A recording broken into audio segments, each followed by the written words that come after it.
Olá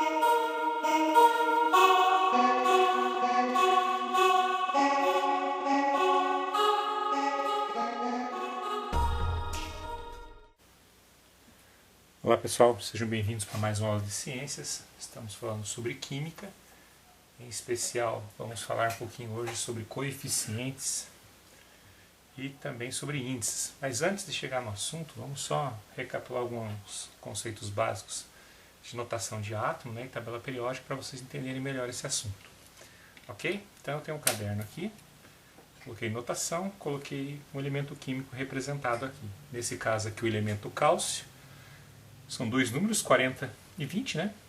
Ou pode representar assim, 20 e 40, né? Fazendo uma leitura de baixo para cima. Ok? Qual que é certo, qual que é errado? Indiferente. Tanto faz. As duas formas é correto representar. A questão é a interpretação, né? Dos dois números dados, quando você tem uma tabela periódica, sempre você vai olhar, como nós temos aqui uma tabela periódica, ok? Você tem dois valores. Por exemplo, o Mg é 12, 24 de massa. Ca, que eu representei 40, 20, número atômico, 40 de massa. Como que eu sei que é número atômico mesmo? É o menor número. Então, nesse caso aqui, o Z é o número atômico, e nesse caso aqui, o Z, que está embaixo ou em cima. Então, depende de como é a representação, ok? E o outro, número maior, sempre vai ser a massa. No caso, o 40, que pode estar na parte superior ou inferior. Tanto faz também se é o lado esquerdo ou direito, depende da representação. Se eu fosse transcrever isso aqui, então eu colocaria assim, ó, prótons, P. Quantos prótons esse elemento tem? 20 prótons, que 20 é o número atômico. Beleza. Qual que é o valor da massa dele? A igual a 40. Quantos elétrons ele tem o elemento químico? A mesma quantidade de prótons. Então, 20 também. Quantos nêutrons ele tem? Nêutrons, na verdade, você subtrai a massa do número atômico. Então, é A menos Z. Você tem o valor de N. Então, 40 menos 20, coincidentemente aqui também é 20. Ok? Então, nós temos prótons, massa, elétrons e nêutrons. O mesmo elemento químico, duas formas de representar. Se nós pegássemos aqui, então, outro elemento químico, vamos fazer mais uma representação, apenas em um quadro agora, né? Vamos pegar, por exemplo, o potássio. Símbolo K. Nome latim, cálium, ok? Número atômico 19, número de massa 39. Eu quero representá-lo aqui. Então, o Z é 19. O A massa, é o maior, 39, número maior. O P é a mesma coisa que o Z, né? Que eu também não representei aqui, então P e E aqui no caso é 20. Nesse caso aqui o P também é 19, que é o mesmo valor. E o elétron também é 19. E os nêutrons? 39 menos 19, que é igual a 20. Ok? Então, eu representei para o cálio, no caso o potássio, né? A notação aqui. Mais um exemplo. Vamos pegar mais um elemento aleatório, pode ser flúor. Símbolo F, certo? Número atômico 9. Número de massa, 19. Aqui está a notação, então, 9 e 19. Qual que é o número de massa? É o maior, 19. Qual é o número atômico? É o 9, é o Z. Então, o Z é 9, então quer dizer que o P é 9 e o E é 9. Z é número atômico, P é número de prótons, Z é número de elétrons. Mesmo valor, ok? Para um átomo neutro. E o valor de nêutrons, 19 menos 9, 10. Aqui nós temos então a representação da notação dos átomos. Ok? Beleza. Isso para os elementos químicos, né, que representam também, pode ser representado por átomos. Vamos virar a página.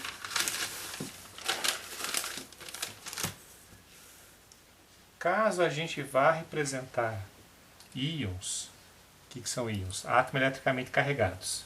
Então eu posso ter uma representação, por exemplo, aqui, ó, Mg, magnésio mais 2. O que você entende aqui? Que eu tenho um íon de magnésio que perdeu 2 elétrons. Se é mais 2 é porque prevaleceu a carga de prótons, certo? Então se eu fosse representar, nesse caso aqui, né, E vamos colocar os valores também aqui, né? Do Mg é 12 de número atômico e 24 de massa. Ok? O valor então de Z, que é o número atômico, 12. O valor de A, 24. O valor de N, 24 menos 12, é 12. O valor de P seria 12. Certo? Melhor, é 12. Né? Mas, porém, nós temos representação dizendo que é mais 2. Mais 2 o quê? Mais 2 significa que ele perdeu 2 elétrons. Aqui, então, é porque ele perdeu elétrons. Ele perdeu prótons? Não, então o valor é o mesmo. Ele só perdeu elétrons. Então, elétrons, que seria 12 também, eu tenho que subtrair esse número 2. Então, 12 menos esse 2 aqui é 10 elétrons. Então, essa é a representação para um íon. O que mudou aqui em relação à página anterior? Somente os elétrons, certo? Porque você tem que subtrair esse número aqui, ó, se for valor positivo. Se for valor negativo, você adiciona os elétrons. Vamos supor aqui o flúor, então. O mesmo que nós usamos no exemplo anterior, ó, menos 1. Flúor é 9 e 19. Fazendo a notação dele. Então você tem massa, o A, 19. Você tem Z, que é o número atômico, 9. Os nêutrons, 19 menos 9, 10. Os prótons, mesma coisa que o Z, 9. E os elétrons, você tem 9, só que aqui tem um elétron a mais, elétron é carga negativa. Então 9 mais 1, você tem 10. Perceberam a diferença? Quando a carga é positiva, é sinal que ele perdeu o elétron. Então, ao invés de ter 12, ele tem 10, tem 2 a menos. Aqui a carga negativa, ele ganhou uma carga negativa, então tem 1 a mais, sempre o inverso, ok? Quando é mais, você subtrai para achar os elétrons, e quando é menos, você adiciona. Vamos para mais um exemplo básico aqui, né? Pega a soja, Na. Nádio no latim. Número atômico 11, número de massa 23. Representando A igual a 23. Z igual a 11. N, 23 menos 11, 12. Representação do número de prótons, o mesmo valor aqui, 11. Representação dos elétrons. Nesse caso aqui, como ele é neutro, né? Seria 11 mesmo. Agora, se eu colocar aqui, ó, mais um símbolo, um número aqui, ó, aí muda, né? Aí quer dizer o quê? Que ele perdeu um elétron. Se ele perdeu, ao invés de ter 11, ele vai ter 10. Ok? Então, prestar atenção nos íons, né? A carga. O que é um íon? É um átomo eletricamente carregado, que ele perdeu ou ganhou um elétron. Se ele a carga sempre positiva do íon, ele é um cátion, porque ele perdeu o elétron, foi embora o elétron, por outro elemento químico. Se ele a carga negativa, é que ele ganhou um elétron, ele recebeu um elétron. Mais um exemplo, né? Eu fiz 2 cátions e um ânion, vamos pegar mais um ânion aqui agora. Pode ser, vamos pensar...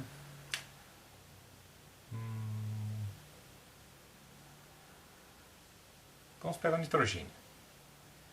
O oxigênio, que é mais comum. O oxigênio, 8, número atômico, 16 de massa. Então eu tenho massa, e aqui é a carga dele. O I. Massa tem 16.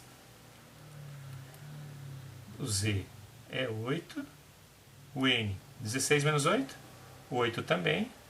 Ok? O P é a mesma coisa que o Z, é 8. E os elétrons, que seria 8, mas ele recebeu mais 2, então seriam 10. Ok? Essa é a representação, então, da notação para os íons. Da mesma forma, só que você não pode esquecer os elétrons que ganha ou que perde. No caso, aquele íon que é positivo, o íon, então, o que são íons? Átomos que têm carga elétrica. Ele pode ser um cátion, que ele é um íon positivo, ou ele pode ser um ânion, que é um íon negativo. Quem é íon positivo é porque, na verdade, perdeu elétrons. Quem é íon negativo é porque ganhou elétrons. Ok? Então, nessa conta é quem perde, perde carga elétrica negativa. Quem ganha, ganha carga elétrica negativa. Ok? Para a representação dos coeficientes I dos índices, as fórmulas químicas, então você pode ter assim, vamos supor, 2Mg OH2. Isso aqui é uma base, né? Ele chama-se hidróxido de magnésio, também conhecido popularmente como leite de magnésio. Ok? Pode ser até usado como antiácido ou remédio para algumas pessoas, né? Então, o número 2 aqui na frente, o que ele significa? Ele significa a quantidade de vezes que se tem a molécula de MgOH2. Então, isso aqui e o número aqui embaixo é um número específico para a representação que está em parênteses, para o oxigênio e para o hidrogênio. Então, aqui eu tenho o coeficiente na frente da fórmula e embaixo eu tenho o índice. Então, o coeficiente é 2 para o Mg, é 2 para o O e 2 para o H, é 2 para todo mundo. E o coeficiente. O índice, ele é 2 só para o O e para o H. Ok? Vamos pensar outra fórmula assim, ó, H2O, duas moléculas de água. Então, aqui você tem 2 para o H, certo? E 2 para o O. E esse número aqui embaixo, o índice, ele é 2 só para o H. Se eu fosse contar a quantidade de átomos aqui, como que seria? Primeiro nessa fórmula aqui. Então, para o hidrogênio seriam 4 átomos do hidrogênio, do H, e para o oxigênio só 2. Porque esse 2 aqui multiplica o O. Esse 2 índice aqui embaixo é só para quem está à esquerda. E 2 átomos de oxigênio. Vamos pensar em outra forma. Olha só, um óxido, L2O3, óxido de alumínio. Né? Vamos imaginar que a gente tenha 4 moléculas aqui desse óxido. Então, quantos alumínio você tem? Você tem 4, tanto para o L e para o O, mas se você tem um 2 aqui para o alumínio, então é 4 vezes 2, 8, 8 Al. 8 átomos de alumínio, o Al, né? E 3 vezes 4, 12. 12 átomos do oxigênio, que é o O. Então, o número da frente chama-se coeficiente, o número de baixo se chama índice. Ok? Quando eu tenho coeficientes e índice, eu multiplico para saber a quantidade de átomos que eu tenho. Então aqui você tem um elemento químico, né, que é o alumínio, ok? Que está junto com o oxigênio, que forma um óxido, L2O3, mas tem 4 representações dele, 4 moléculas dele. Mais um exemplo, vamos pensar num ácido, H2SO4, ácido sulfúrico da bateria do automóvel, por exemplo, né? Se nós tivéssemos 8 moléculas desse ácido aí, então você teria aqui, ó, quantos H você teria? 2 vezes 8, você teria 16H. Quantos S? Só 8. Ó, esse 8 multiplica tudo. Multiplica o H, o S e o O. Só 8S. E quantos O? 8 vezes 4? 32. Ó. Ok? Bem simples, né? A gente vai fazer na próxima aula o que a gente chama de cálculo de massa molecular. E a gente vai usar esse conceito aqui. Fechamos por hoje. Um abraço, até a próxima aula.